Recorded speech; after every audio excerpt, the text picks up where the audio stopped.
Dave, I wish our viewers could actually be with us here tonight. We're at 42 degrees north, a brand new restaurant in Plymouth, Massachusetts, and it is one of the hottest spots in all of the South Shore. And I'm so full right now, Chuck. Can I do a full show right now? I don't know. Let's get started right now with trending topics.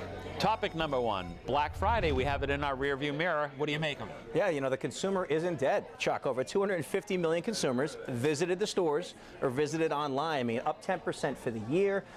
You know, the average ticket price, I believe, was $390. It's up to $420. The consumers are spending.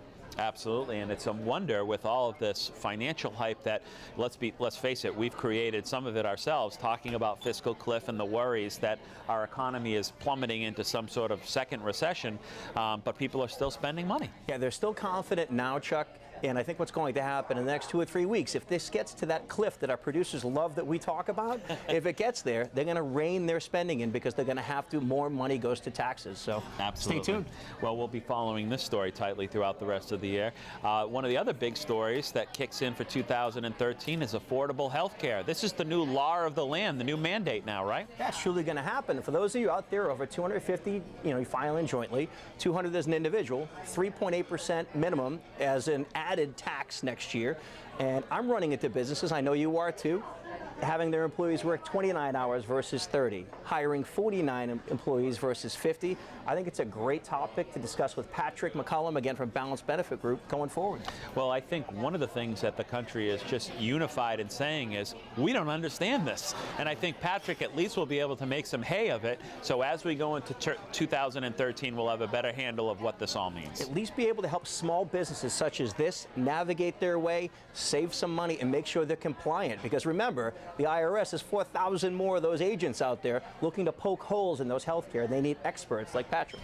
Well, people are watching very, very closely whether Congress and the Senate and the President and you know, everyone in Washington is going to get their act together and resolve this fiscal cliff. What are your thoughts? Does this get worked out between now and the end of the year?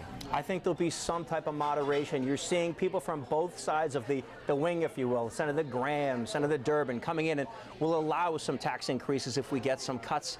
You know, Chuck, the bottom line is we as Americans need to get this resolved. If not, we're looking right across the water at Europe, and we're next. Well, I know we're going to talk about this with former State Treasurer Joe Malone in a bit, but what are your thoughts? Do you think they're going to come up with some sort of patchwork plan that gets us into 2013, or are they going to really figure out something that will carry us, you know, maybe 5 to 10 years down the road? That, I hate using the cliche, but it's that kicking the can down the road, hopefully long enough to get some action next year. I mean, again, we've talked about it on every show. The CEOs need to plan what's going to happen. They're going to cut people if this fiscal cliff actually happens. So, again, stay tuned. It's going to be a rough holiday season.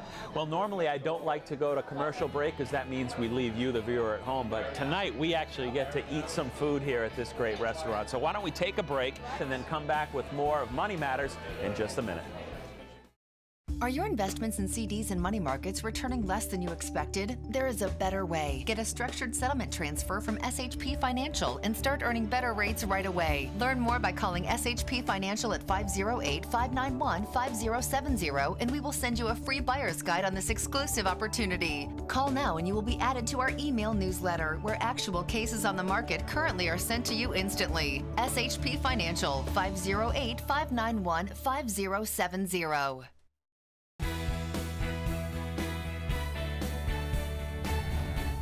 This segment of Money Matters Boston is brought to you by Flagship Wealth Management. So Patrick McCollum from the Balanced Benefits Group joins us, and maybe we're going to tackle a little healthcare issue, Dave. I mean, we talked about it in the trending topics, Patrick. I mean, we hear that businesses are having employees work 29 hours versus 30 and having 49 employees versus 50. Are you seeing it out there when it comes to businesses doing less because of the Affordable Care Act? Well, you know, we're about 5 years into mass health care reform, and so a lot of that anxiousness happened 4 or 5 years ago with employers being terrified of the penalties they're going to get from the state for not providing health care. So it's been a slow ebb towards that, but I think the push for Obamacare on a national basis has scared a lot of employers into that kind of conversation. I'll say I've had more conversations to that regard in the last 3 months than I've had over the last 5 years of Massachusetts healthcare reform. So, you know, we do oftentimes, and I do this to a fault, is that I'm using a lot of analogies and everything, but I think our viewers really are looking for somebody to help them navigate through this difficult time looming ahead, which is this whole new understanding of how healthcare is going to work, but mainly businesses, I don't think they know what to do specifically. Are you finding that when you sit down with these groups, these businesses, say a restaurant like this, how are you able to tackle this subject? The reality of healthcare in Massachusetts for small employers is it's never been more complicated at the very same moment that it's never been more costly. Yeah. To back up a little bit, one of the good things to be a business owner in Massachusetts, obviously there's so many good reasons to be a business owner in Massachusetts besides much lower taxes than any other state in the union. But one of the few good things about being in Massachusetts is we were essentially Obamacare. We were the petri dish for Obamacare. Yeah. So what we've been going through over the last 5 years, the rest of the country is going to have to catch up. And so the reality is, even though there's been more choices for employers in Massachusetts, there's more choices and more complexity to healthcare now than there ever has been, which some people think is bad. I think it's good. I mean, there's actually some very specific healthcare options that are available now to employers that weren't available 5 years ago. Why don't we speak to that? 42 North contacts Patrick McCullum over at Balanced Benefit Group. Yep. How do you start the process, and how do you get them to that implementation stage? Primarily, what I see a lot of employers doing, especially small employers which have a diverse workforce. I mean, one of the things I really feel strongly about is most employers in the past, healthcare used to be a little bit like Big Brother. The employer from on high dictates a health insurance plan, and the employees have to either pay for it or not pay for it. That's changed a lot. Most employers will offer tiered plans because, frankly, you've got a diverse workforce. You might have some employers who are keenly aware of the prescription plan, and you might have some employees have no idea what the prescription plan is. So making a one-size-shoe-for-all doesn't always fit for most employers.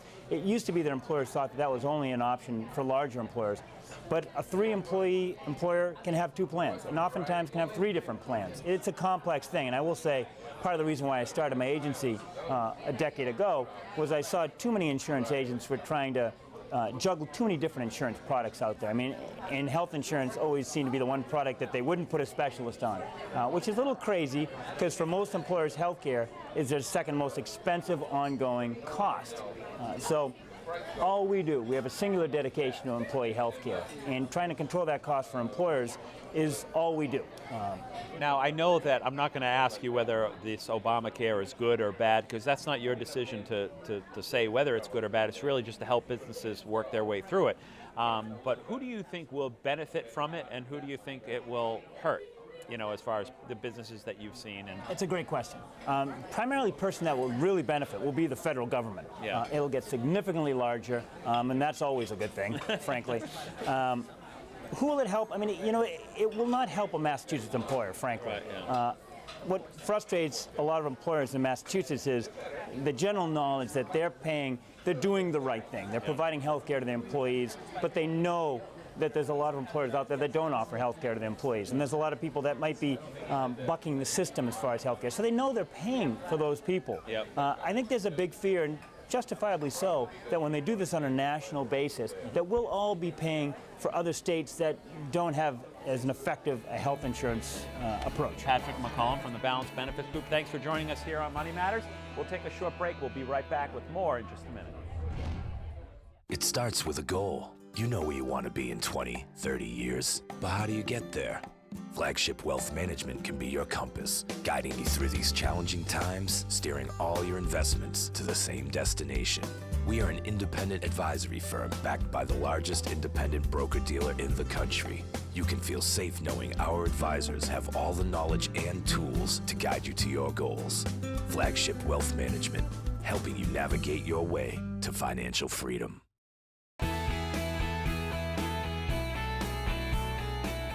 This segment of Money Matters Boston is brought to you by Ross Mortgage Company.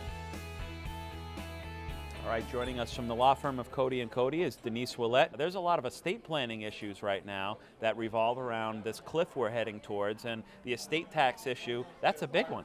Yeah, I think we should probably start by maybe just clearing up what some of the rates are going to be.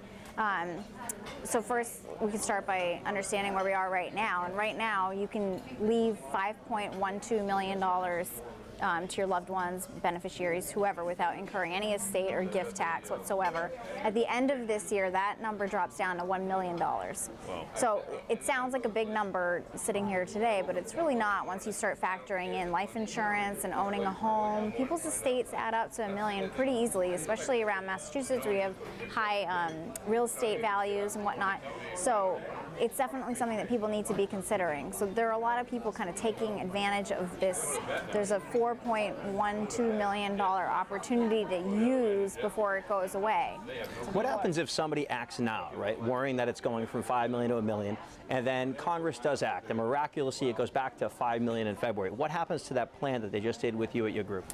Well, what we tell people, and this is true, is you're no worse off than had you not done it. And actually you are a little bit better off, because when you talk about gifting assets out of your estate, you're doing what's called an estate tax freeze, in that you're capturing the value of your assets now and taking them out of your estate. So there's going to be appreciation on those assets. 10, 20, 30 years later, it's going to be a lot of appreciation. So you take it out of your estate now, you've made a gift of $5 million, and maybe it's $20 million when you pass away, and that passes estate tax free. So there are advantages to doing it anyway. Okay. So it's no harm, no foul, really. And here we are, though, already creeping into December. Is there any time to even do any of this planning, or do people? There is. Really? Okay. There is, and I've said this before. My idea of the end of the year in terms of estate planning is already come and gone, but clients' idea of when that is just starting to come about. They think the end of the year, I've got a whole month, and it is enough time if you're gifting away real estate or you're gifting away easy assets. If you're gifting away a Morgan Stanley account or an Edward Jones account, and you have to coordinate with the people at that financial institution and coordinate the paperwork and actually get it transferred, it's a little bit trickier. It can get slowed down, but there is still time for sure. Both our producers and our viewers are getting sick of this fiscal cliff talk that we talk about all the time. Let's talk about the fact we had a lottery at almost $500,000 this week. If I hit, I'm not saying that I did, if I hit, what would I do? Would I come to your office, and what would happen? What would we do? Yeah, first of all, you should always go to an estate planning attorney if you do win the lottery, because you don't ever want to disclose your identity if you can keep it private. What you would do, is you're saying you want to gift some of it away because you want to try to spread some of the wealth. Absolutely. I'm a very generous person. That's great. So you could try to, what I would probably advise you to is first, if you really did have a lot of people, you'd want to gift it to as many beneficiaries as you could, because you can make those freebie gifts. You can make $13,000 gifts this year. Next year you can make up to $14,000 gifts to beneficiaries, as many as you want. You're married, you can couple with your spouse, you'll be able to do $28,000 gifts to as many beneficiaries as you want. Okay. But if you want to go beyond that, you can give, I know you've asked me this before, can I give $1 million to I'm somebody? I'm a planner, Chuck. That's right, I believe in the secret. You have to believe that you're going to win in order to win. Yeah. Yep. So if you want to give $1 million to somebody, then the first $28,000 as a married couple is going to be fine. Everything above that is going to eat into your lifetime annual exclusion amount, which will be $1 million next year. It's 5.12 this year. So you'd eat into that a little bit, so you'd lose it. But as I said before, you'd still be getting those assets, that chunk of money that would have appreciated in your estate, out of your estate. So I'm not going to forget you, by the way. Not a bad idea. I promise you. Yeah, Sorry while here. you're giving away money. Well, what if somebody does have a question and they want to just sort of feel around of whether or not a meeting is appropriate? Is that something that you can do? I mean, at Cody & Cody, we do free consultations, and I think that a lot of firms do that, and I would always tell people not to hesitate to reach out and just do a consult, ask the questions that you have, because more often than not, you're talking about saving your loved ones time and money. When you pass away and your assets are in disarray, if you think it's hard for you to manage your own assets, imagine other people trying to piece together your filing cabinet of information. You never throw anything away. You've got accounts that you closed years ago. It's hard for other people to do. So you're better to just ask the questions now, get yourself set up a little bit better, and make it easier for people when you're gone. Thanks to Denise Willett from the law firm of Cody & Cody for coming onto the program. We'll take a short break and be back with more Money Matters Boston in just a minute. Peace of mind. Everyone wants it. Few people find it in today's uncertain economic times. Ross Mortgage understands that finding the right mortgage can be stressful. That's why we created programs like Custom Closing to save you time and give you the peace of mind so you can concentrate on the things that matter the most to you and your family. We'll walk you through every step to assure satisfaction. You can be confident that we'll close your loan on time, every time, guaranteed. Ross Mortgage. Allow us to show you the way home. Well, look who we have here, former State Treasurer Joe Malone. Thanks for hanging with us at 42 degrees north. I tell you, this is easy coming here. The place is beautiful. I can see the food is fabulous. So can't wait to finish this interview and have some good food and maybe a drink. But go ahead. All right, Your well, question. we'll get this done quick so we can get to the eating portion of it. But at no time in history have we ever had a combination so severe of politics and finance with this fiscal cliff approaching January 1st.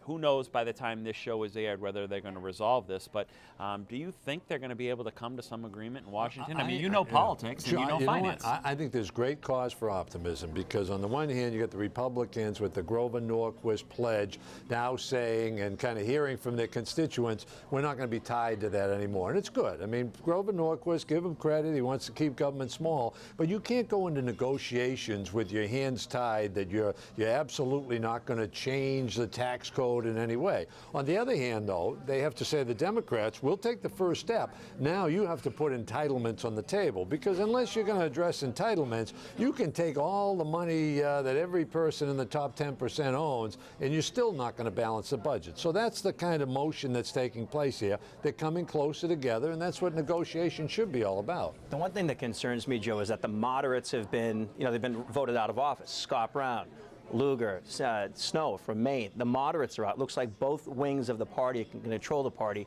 going to January. Do you think this can get done in 3 or 4 weeks? It might not get done in 3 or 4 weeks, but if every indication is that they've positioned it now to, okay, go off to your holiday break, and when you come back, we've kind of created a bridge loan, if you will, to get to the other side and then addressed it. But number one, they all want to avoid sequester because that's where basically by a computer, everything is cut. You don't want to, right, and including major defense cuts that could, in some ways, be very, very destructive toward our military. In addition to that, though, you have, I think, etched in people's minds a picture of Chris Christie, the governor of New Jersey, and Obama in those iconic photos on the Jersey coast working together, and the American people saying, how wonderful is this? You got a Democrat and a Republican working together in order to solve problems. So that concept of solve problems, and also don't sacrifice the good for the perfect. If you're not going to get 100%, that's okay. Work out a deal that works.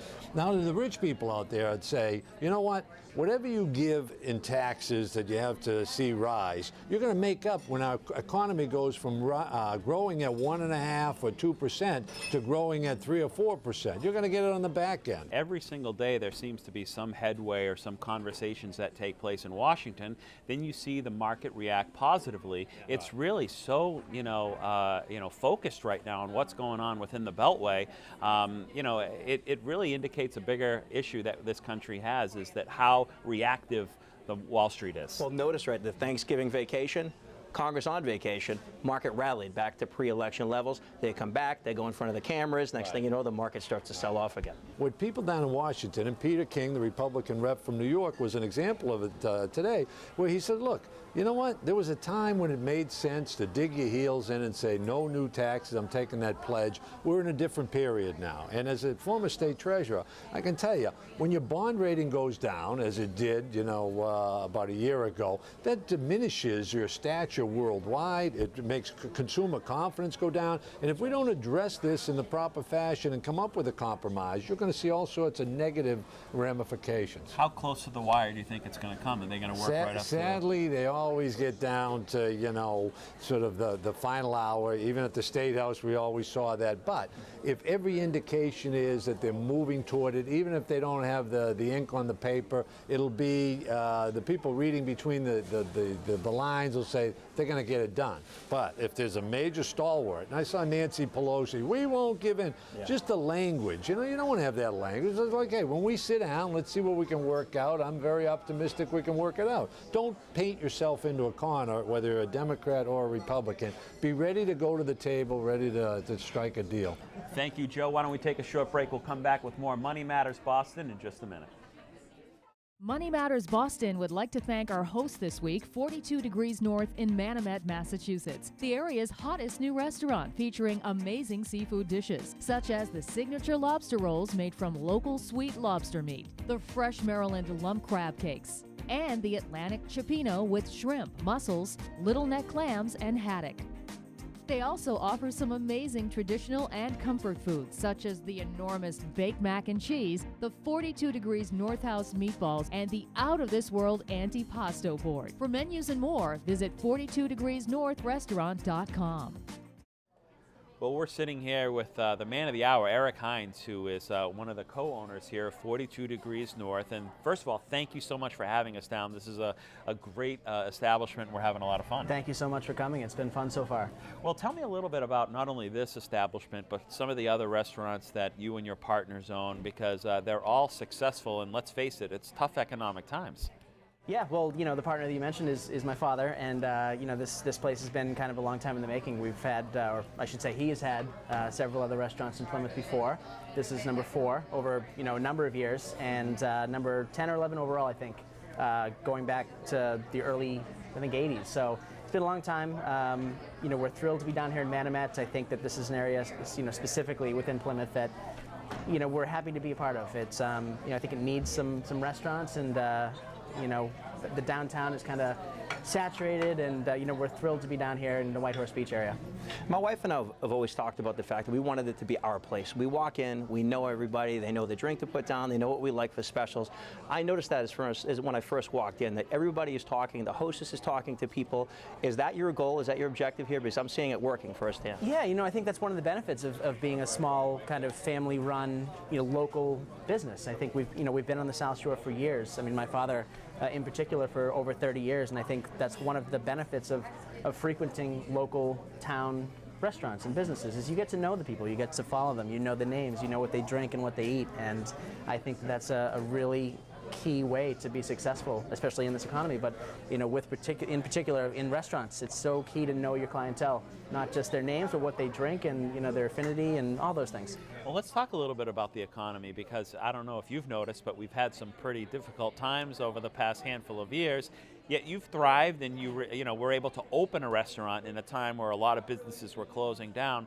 What are some of the secrets or the hurdles that you feel that you need to overcome to be successful in this time? Yeah, I think that the key word would probably be consistency. I think even when the economy was strong, we were steady. Why don't we have this? Yeah, I need look a weight at belt, Chuck, to pass this Wow, look at this. Is this amazing or what? Does this look like this for everybody or just for the Money Matters house? I promise you it's for everybody. I promise you. That's fantastic. This is actually, this is amazing. I mean, this is the type of thing that people can expect when they come to 42 Degrees. Exactly what I was just talking about is, the quality, the quantity at a reasonable price. And that's, I think, why we've been so consistent, which is the word that I used to describe our business model. Whether the times are strong in the economy or whether we're kind of in the tough times like we are now, we've been consistent. Our business model has not changed. It's been give people what they want, give people a value, give them the idea, let them know they're not getting ripped off. They're always going to get the same products no matter whether the economy is strong or weak, and this is a prime example. We've been doing this recipe forever, and I don't think it'll ever change. It's been a mainstay on our menus across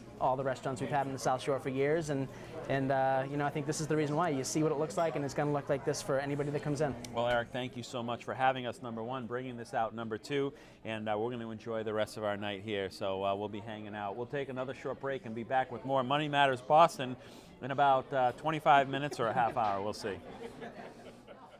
It starts with a goal. You know where you want to be in 20, 30 years. But how do you get there? Flagship Wealth Management can be your compass, guiding you through these challenging times, steering all your investments to the same destination.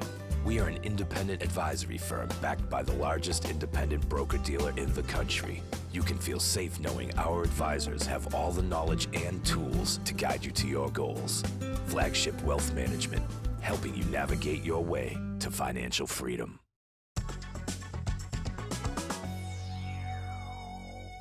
We're at 42 degrees north, so we have full bellies here, ready to answer some questions. I really do feel like I'm in the hot seat. All right. Feisty crowd, Chuck. This is the time when we answer the viewers' questions, and we actually gathered a few from the internet as well as some questions in the building tonight. So let's get right at it. Yep. Question number one: if I had money to invest, why would I invest in a structured settlement, or would I choose to buy a bond? Basically, what it comes right down to it, Dave, and we talk about this all the time on our radio program, is sitting with a professional and no difference than going to a doctor and saying, which pill should I take, the red one or the blue one? It's not a one-size-fits-all. Exactly. It's not a cookie cutter. They're two totally separate type of investments. Obviously, a bond is something that a company is lending you money, Yep. and in return, they're giving you a certain interest rate, and at a certain date in time, they'll pay you your money back.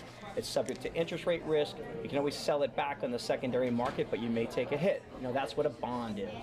And I think it's real important to understand as well that we would be remiss if we're sort of underselling our industry as somebody that, or an industry that wouldn't really look deep into a person's situation and find out what's in their best interest, what are they trying to accomplish, what are their goals. Everybody is different. Everybody is going to have a different life plan, and that's going to indicate what kind of investments they select. Yeah, and it all goes back to risk tolerance, too. Obviously, there's zero risk, if you will, in having your money in cash, except that risk is inflation. So again, talk to a good financial advisor and make sure it is appropriate for you and your plan. Absolutely. So people are thinking outside of the box, and thinking towards more alternative investments, really to get us through, I think, the low interest rate timeline.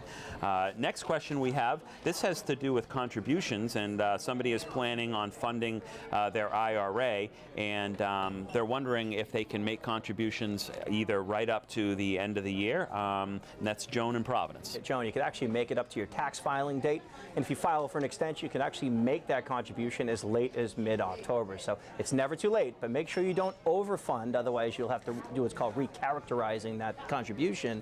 So again, listen, get yourself a good accountant, put enough in that, again, that you can get the tax deduction, but you've got up until tax filing date, so it's not December 31st. This one comes from John, in Abington. I would like to make some changes to my 401k fund allocation at work. Should I do it before the end of the year?